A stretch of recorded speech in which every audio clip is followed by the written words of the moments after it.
oylik o'g'limga karischa kechki ovqat qilib beramiz. Ketdik. Karis qaynonam sovuq uchun har doim karischa har xil sho'rvalar tayyorlab beradilar. Bugun kechki ovqatiga dengiz o'tidan sho'rvasi bilan shu tofuni pishirib bermoqchiman. Tofuni o'g'lim juda ham yaxshi ko'radi. Bu juda ham mazali va foydali. Biz yeydigan guruch sovuq uchun ozroq ko'plik qiladi. Shuning uchun yarmini mikrovalnovkaga solib isitib beraman. Lekin biz bilan teppa-teng bir xil turdagi guruchni yeya oladi. Tofuni shunaqa qilib qizib turgan yog'da yaxshilab qovurib olinadi.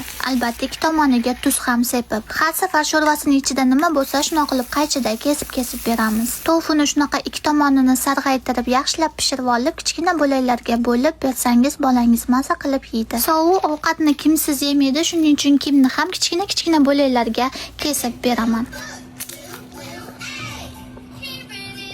Maysa? Videoda ko'rib turganinglardek kimni juda ham yaxshi ko'radi. 19 oyli o'g'lim ovqatni o'zi bemalol yeya oladi, lekin men o'g'limni juda ham yaxshi ko'rganim uchun har safar o'zim yedirgim keladi. Shu idishidagi hamma ovqatni bemalol yeb tashlaydi. Sovuq ovqatini yeb bo'lgandan keyin qaynonam idishlarini yuvib qo'yadi, men esa sovuqga yo meva yo shirinlik beraman. 19 oyli o'g'lim o'sha bunga odatlangan, ovqatdan keyin nimadir yeyishi kerak. Bu tortni karis pochchamiz olib chiqib berganda sovuqga juda ham yoqdi shekilli, o'yinga ham tushib beryapti.